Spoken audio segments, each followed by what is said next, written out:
You would be excused if you didn't know where Miesville was or where Jack Brewer Field is. We're in between Hastings and Red Wing, but the baseball world knows exactly where the Miesville Mudhens play. That's because they have consistently had good teams year after year. They're back-to-back defending state champions and hoping for a three-peat this season. We get a lot of guys from area teams. We don't ask them to play here. They ask us to play here, and if they're good enough, we'll ask them back. I give a lot of credit to Matt Vanderbosch, who kind of started bringing that pipeline in and knows how to identify talent.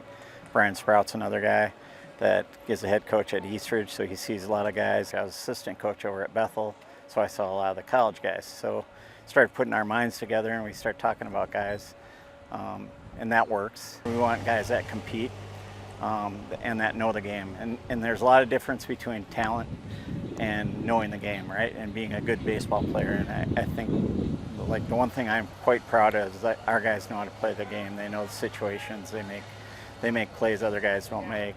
And they're good athletically too. The culture, the kids. I mean, I have more fun here than I've had playing baseball anywhere else. Not only is Miesville a special place to play, it remains special for all those new to playing here and to those who come to experience a game.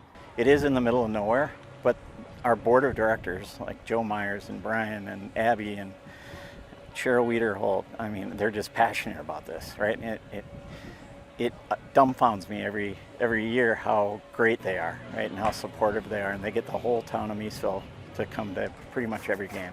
I told a kid, contemplate play for us or someone else. And I just said, come to one game at Miesville, see what it's like. I'll give you a release the next day if you don't like it.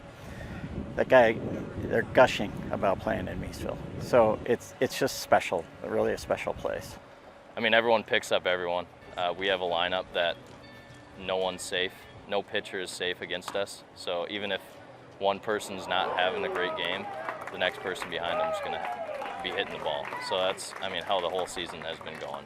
And that's because the roster has been carefully honed to include impact players, veterans, and young talent eager to improve. We got, I think Matt Vanderbosch is still on the roster. I think he's 44 or 45. Brian Sprout's 44 or 45. We got Derek Marks is high 30s.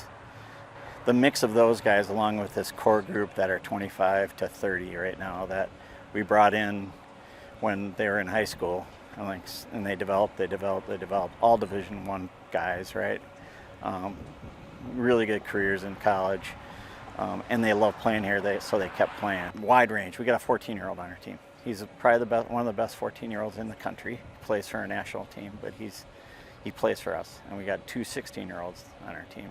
So we're trying to kind of build that depth behind those guys, because they're going to get families and get married, and that's kind of a cool situation to have. It's a really good mix of young guys who are learning from the older guys, a really good core of veteran guys in the middle, and then some really stellar guys at the top end who are just great character guys, great athletes themselves, and everyone learns from them. I mean, that's how town ball is. Yeah, you can have someone that's 50 years old playing, but then also someone that's 14 years old. And I mean, the kids we have that are younger, they don't look like those kids. I mean, they're developed and they know what they're doing. Wow, I don't think I was that good when I was that young. So it'll be cool to watch their careers and see how far they can go. Mudhens manager Robb Gamm initially didn't want to coach, but he was eventually convinced as his son Max was playing on the team. He started playing here a little bit when he was in high school, and then when he was in college, when he wasn't in the Northwoods League or one of the collegiate leagues, he'd come back and play. And I just love coming down here and watching them. And probably about 6 or 7 years ago, Vandy kind of came up to me, knowing his kids were going to get a little older. He goes, "Hey, would you want to coach?" And I'm like, "No, my son wouldn't want me to do that," right? I mean, Max was standing right there. He goes, "Do you want your dad to coach?" He goes, "I'd love my dad to coach." And my heart sank. And I'll tell you what, the experience without him here is something I'm really lucky to be able to have. The experience with him, doing it with him, is over the charts. He coached me in high school on our summer teams, and he's coached a lot of these guys in the past, like Ronnie Sweeney. I mean, he coached in high school, a few other guys, but yeah, I love my dad coaching me. It's not like some people say it's like, all right, he's playing shortstop. his dad must be the coach, which, I mean, I am, but I feel like I've proven myself to be a good shortstop, enough for him to play me there. One memorable moment happened between father and son in 2024.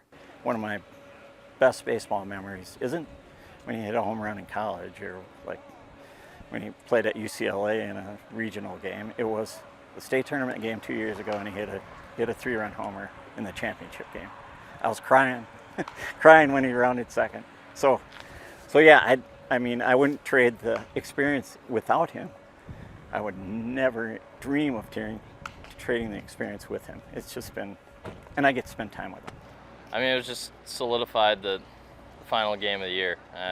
When I hit that, I knew we won, and I mean, it just gave smiles to my family, my dad, and rounding the bases. It was kind of cool, just high-fiving them. So yeah, it's always nice seeing when I play well, seeing his reactions. I mean, when I'm not playing very well, he has kind of the same reactions as me. So I love it. And then they won it all again in 2025.